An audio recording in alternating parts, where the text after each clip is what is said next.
Chelsea 2, Liverpool 2.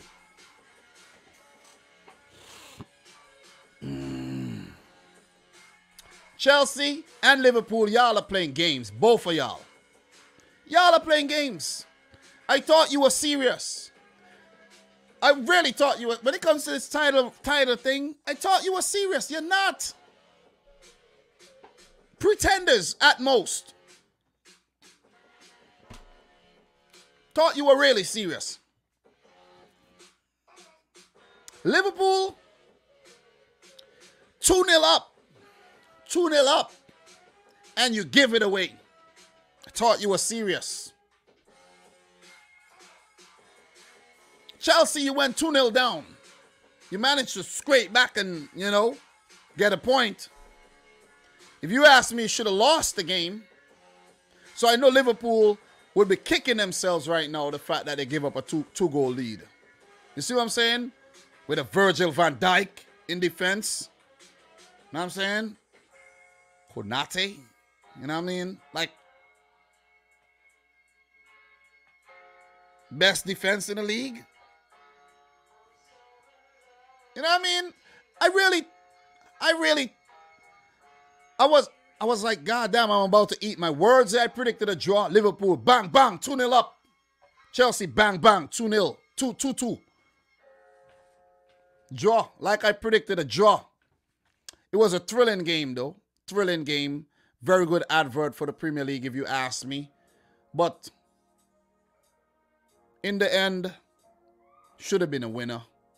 But as a City fan, I love the result. As a City fan, I gotta say,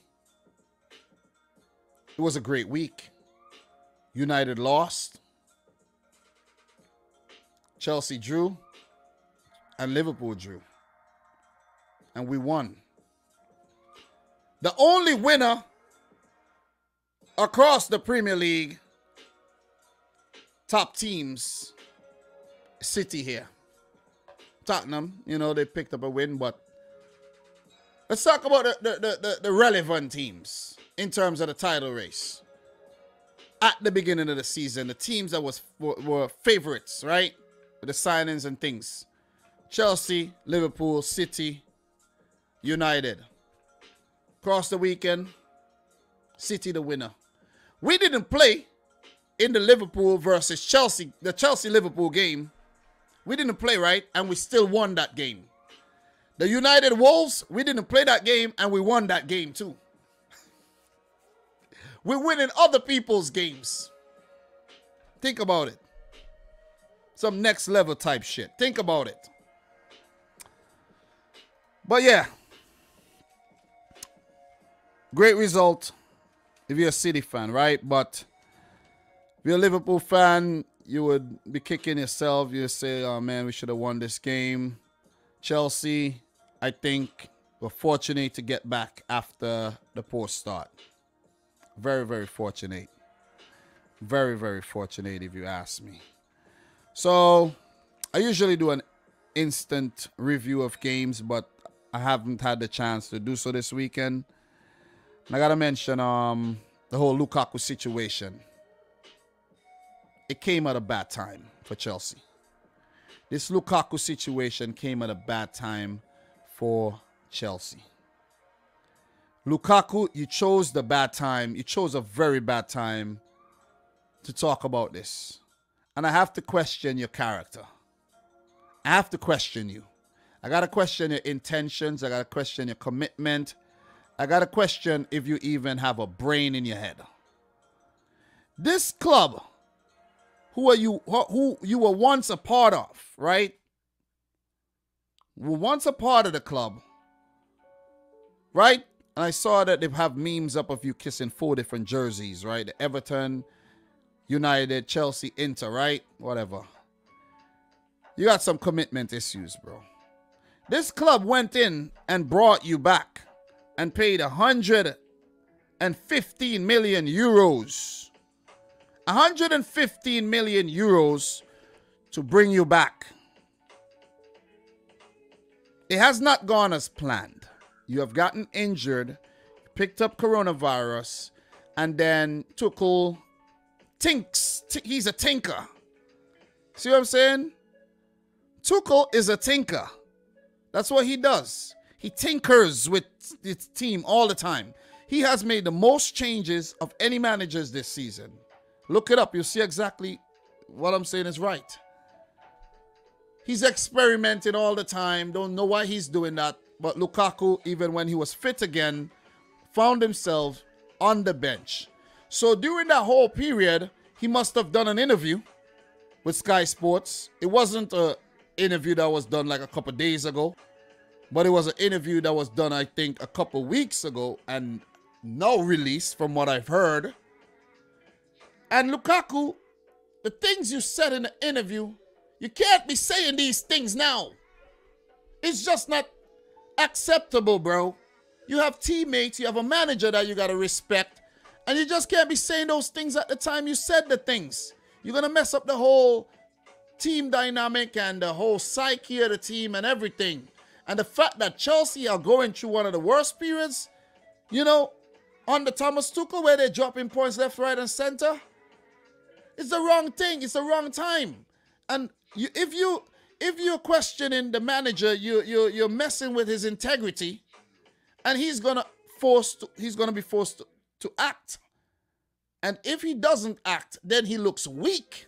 So he now has to act. It's the same with the Arteta-Aubameyang situation. And it worked out for Aubameyang. It worked out for Arteta. It worked out for Arsenal. Maybe not so much for Aubameyang. You know, we're going to find out. But I think it was the right decision to drop his ass. And it was also the wrong decision too, because he's coming up against Liverpool. And maybe he could have dealt with the situation a little bit differently and say, okay, you said what you said, but after the Liverpool game, we need to deal with this. Right? You get what I'm saying, right? It was the right decision, but maybe it was the wrong decision, seeing that the moment was too big to leave him out. But of course, it's not a one-man team, right? But the thing is, Lukaku was in form. He scored back-to-back. He scored in back-to-back games. And he would have been massive against Liverpool, who looked vulnerable on many occasions. So maybe Thomas Tuchel made a mistake. Maybe he did the right thing. They earned a point. But they still find themselves 10 points behind the top team. And Jurgen Klopp recently said in an interview after the Leicester loss, 6 points behind City is a lot, much less the 10. And this point gap could be stretched even further if Manchester City continue to win games. Like I said previously, Chelsea and Liverpool played, but it's Man City who won the game. You get it? Look, Lukaku should have been involved, but he said what he said. The manager act. Maybe there was, you know, from higher ups, they said drop his ass, whatever. He's out of line. Get him in line. Who knows what the future holds for Romelu Lukaku, right? At Chelsea. The other thing I want to mention with the whole situation too, right, is the fact that people like to say that City spend. Yeah, City do spend. I recently take a look at Pep Guardiola's signings. 100 mil, 70-something mil, 70-something mil, 70-something mil, 70-something mil. But it's on quality players. And it's on players that we don't just throw away the next season. You look at Chelsea, look at the money they paid for Kepa. He's the number 2 goalkeeper. Lukaku, most expensive player. What happened to him? Look at what's going on. Look at what's going on. This situation at Chelsea needs to be resolved really quick. The contractual situations as well, the egos in the club as well. There's players like, I'm pretty sure Pulisic's not happy. Hudson-Odoi is not happy. Ross Barkley can't be happy. Azpilicueta, he's leaving. Christensen's not happy. Rudiger's not happy with all the contract situations. You know, so that's 6 players right there. Kepa can't be happy. That's 7. Lukaku's not happy. That's 8. Kai Havertz is always sick. Werner is not 100%. That's 10 players right there. Mason Mount isn't 100% happy too because, you know, he was in and out of the team. N'Golo Kante is always injured now. Jorginho could only take penalties. You see what I mean? Edward Mendy's going to the African Cup of Nations. He's the one who's basically keeping Chelsea in games. Could I go on? Reece James is injured for 6 to 8 weeks. Ben Chilwell is out for the rest of the season. Do I need to go on? Trevor Chalobah isn't experienced enough. Do I need to go on? Do you want more? Loftus-Cheek isn't fit enough. Chelsea's not winning the title, guys. They're not winning the title. They'll be lucky if they even get top 4. Remember, I told you that. They'll be lucky if they get top 4. Their season is going down a slope right now. Bold thing to say. Yes, Dom. Very bold thing to say. But you got to make bold statements. You got to make bold statements. Look, I ain't even start the review yet. And I've gone about 10 minutes in. Look, man. Changes. Havertz in, Chalobah in, Thiago Silva in, Alonso in, N'Golo Kante in. That's 5 changes made from the last game where Chelsea dropped points as well. That's 5 change. That's a lot of changes. Tuchel's changing up the team. Too many changes. Drop points to Brighton. Of course, we know that, right? Jorginho, Reece James, Christensen, Hudson-Odoi, Lukaku, all out. For Liverpool, Klopp out, Alisson Becker out, Firmino, Matip with coronavirus, Oxlade-Chamberlain, Matip, and Alisson out from the last game with Konate, Milner, Kelleher in. And just to note, this was the first game where the Premier League running a trial on safe standing. First time in 28 years, and this is all on the whole Hillsbury tragedy back in 1989, where they outlawed standing in the stadium. So they're trying to bring that back. So this was the first game where they tried that, and there's a safe standing across a couple of Premier League grounds for the trial. This game had so many talking points.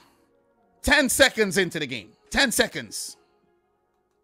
10 seconds into the game. We like to talk about Premier League decisions. We like to talk about cities getting this.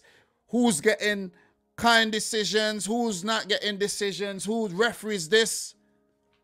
Sadio Mane should have been sent off in 10 seconds. 10 seconds in the game. He should have been off the field. Off the field. Off. That elbow on Azpilicueta was intentional. Very intentional. It's just that he caught him with this, the back. If he did, it messed up Azpilicueta's eye. But if he didn't catch him if he caught him with the, the pointy part, would have got a straight red. But he should have got a straight red. Should have got a straight red. If this had happened 20 minutes into the game, it would have been a red. And I think this is the earliest yellow card ever in the Premier League. 10 seconds. Just crazy when you think about it. But Mane should have got sent off. He's very lucky to not get a red card. Some people may say, Dom, what are you talking about? Guys, he should have got he should have got a red card. That was intentional. That was as intentional as it gets. Believe me. Believe me. You might not agree, but there's some people who would definitely agree with me.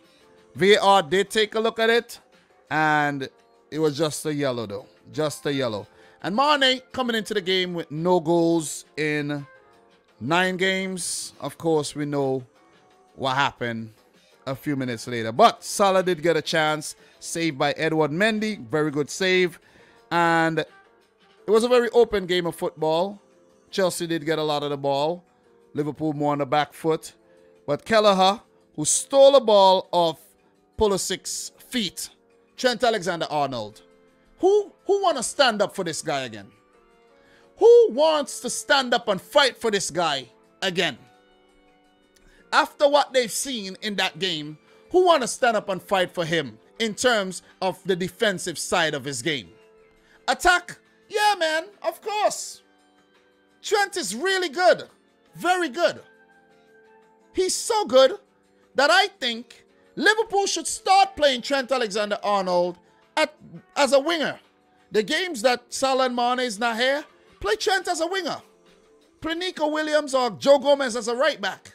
You heard it here first. Maybe somebody else said it.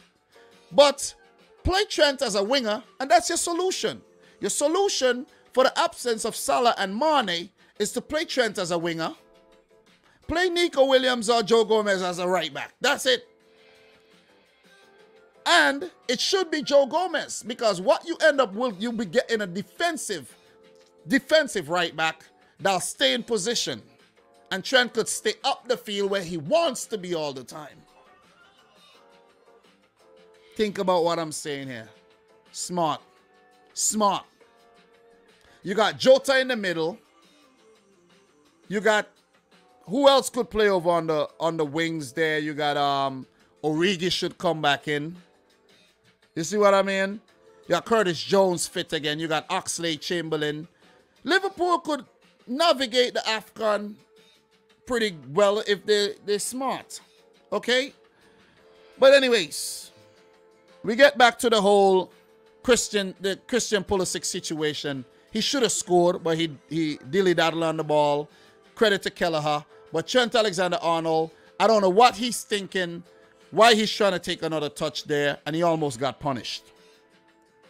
The goal came in the 9th minute. Trevor Chalobah, bro. What in the world are you thinking? Jota with a brilliant driven ball into the box. Why in the world would Trevor Chalobah try to header such a low ball? And he messed it up. Fell nicely to Mane.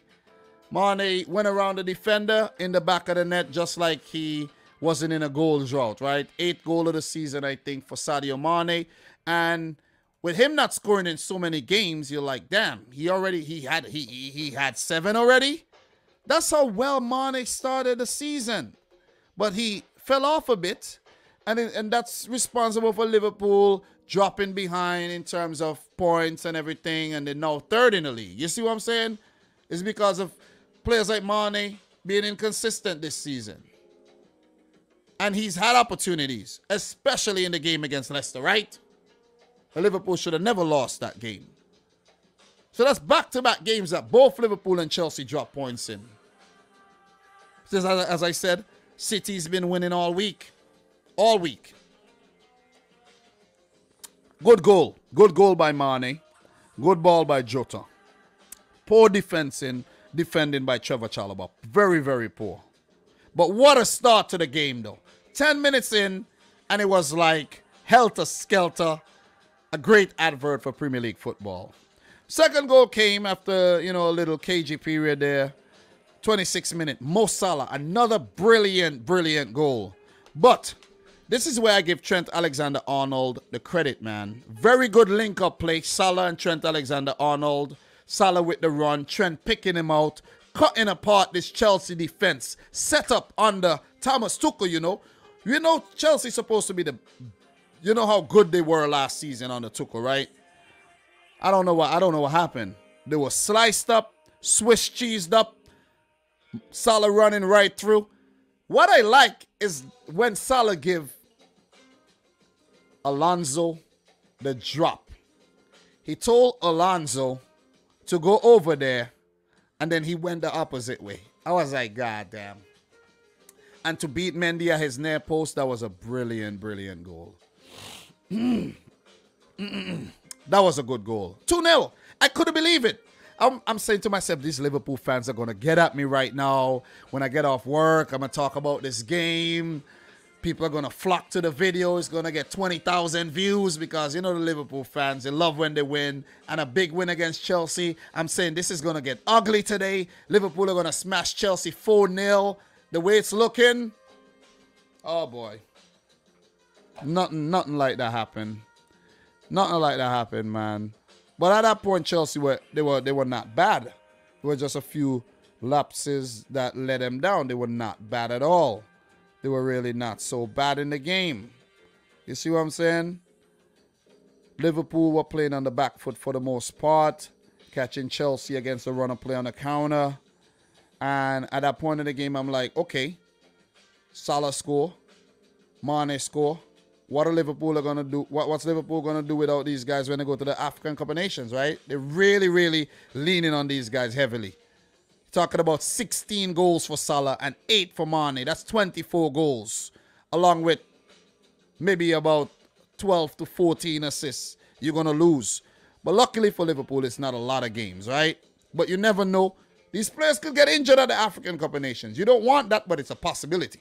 These African players, they tackle rough. The fields are not the best. Anything could happen. You don't want to risk it, right?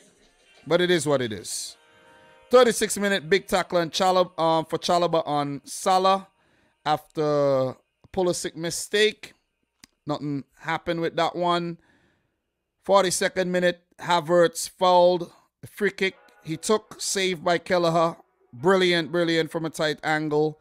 And his punch actually set up Mateo Kovacic for what is one of the goals of the season so far. He doesn't score many. That's his second of the season.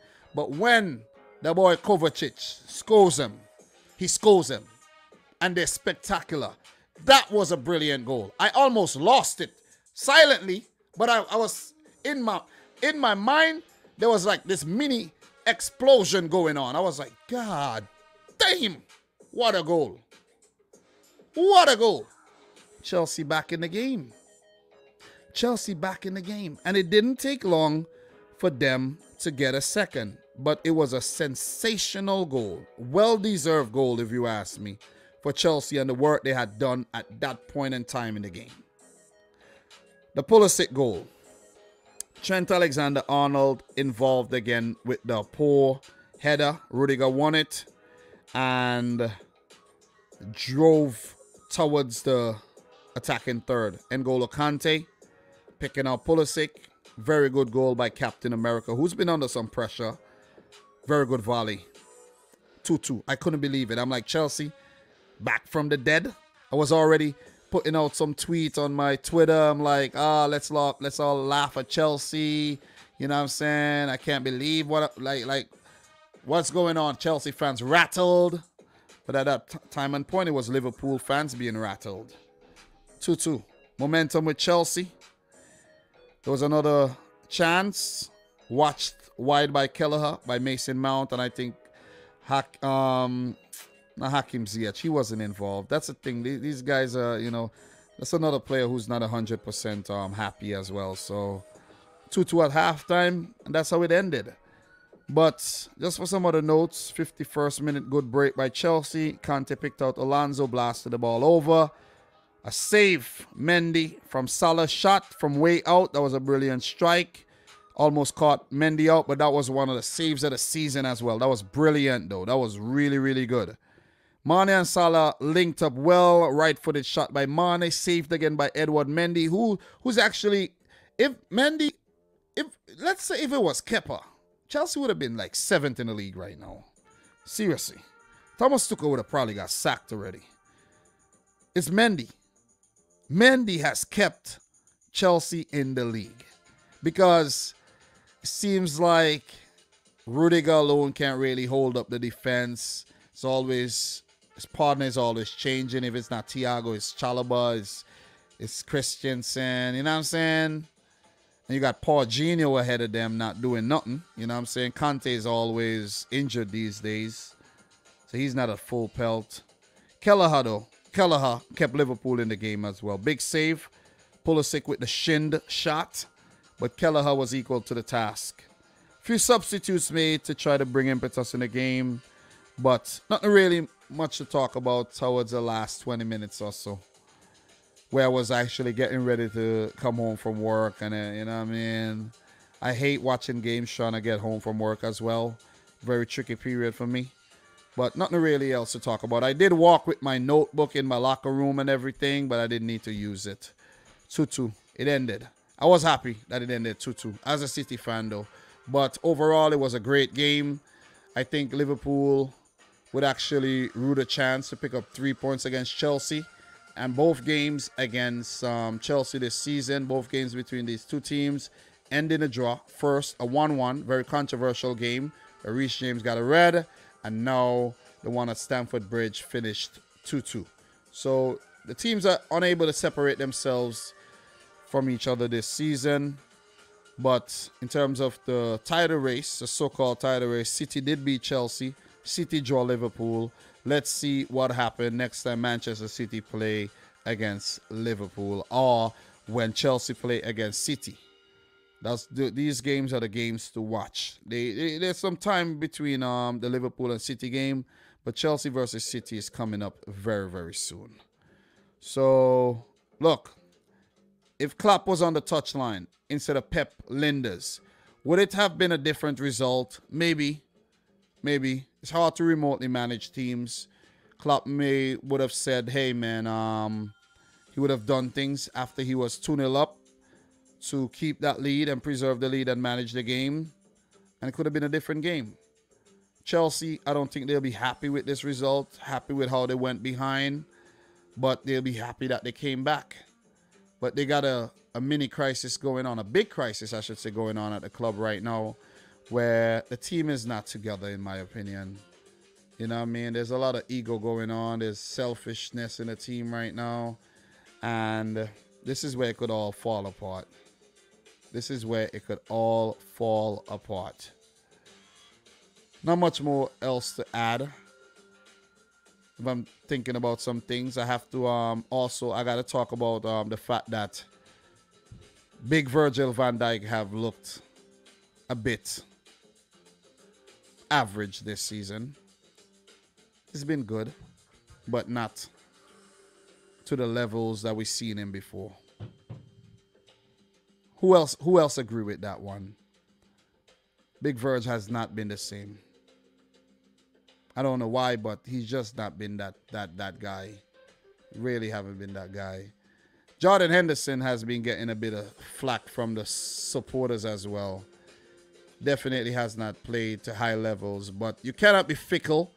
At one time, you cannot be talking about how Jordan Henderson is so good, how he's a leader, and then one moment you're talking shit about him. You know what I mean? Also, you're not gonna really. I like when they try to bring on James Milner to think that he's gonna do anything. You need more than that. You need more than that. I think Liverpool needs more. Liverpool needs more than just Mane, Salah, and Jota. They need more. More players need to step up. Where's Thiago when you need him? You see what I'm saying? And this is where you know what I mean? You see what I'm saying? Like, come on. It is what it is. It is what it is. But guys, good game. Point apiece. Chelsea second, Liverpool third. Liverpool with a game in hand. So if Liverpool do win their game in hand, that's against Leeds, they would only be what? 6 points behind Manchester City. What? 553? No. 8 points. Still an 8-point gap. That is still an 8-point gap. That's a big gap, man. 8 points is a lot. 8 points is a lot. You see what I'm saying? Chelsea, 10 points. Liverpool, let's say 8. If they draw to Leeds, it'll be more. It'll be more. For Liverpool, their next game is against Arsenal in the Cup, Shrewsbury in the Cup. Arsenal again, the second leg semi-final of the Carabao Cup. But the Premier League, without Mane, Salah, they do have Brentford. And they do have Crystal Palace. I think Salah and Mane should both be back. Barring if they both make the final or one of them make the final where they play Leicester City on the 10th of February.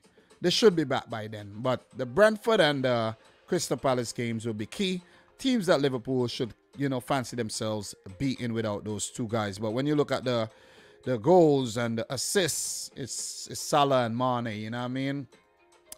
As for Chelsea, who I think are in a little bit more, they're in a better position, seeing that it's only Mendy is going, and they could be positive and say Kepa would step up. We know he'll step up in the cup. We know that. If there's a penalty shootout, he'll do well. You got 3 cup matches. I think Kepa would play all 3. Or maybe Bettinelli would play the game against Chesterfield, where you would look to give Kepa a bit of break. But when you play the game against City and against Tottenham, listen, those games could be 2 L's for Chelsea. It could be 2 L's. So my thoughts, man. It's been 2 hours, 53 minutes. I never expected to go this long, but I did. 12:24 local time. And it is what it is. See what I mean?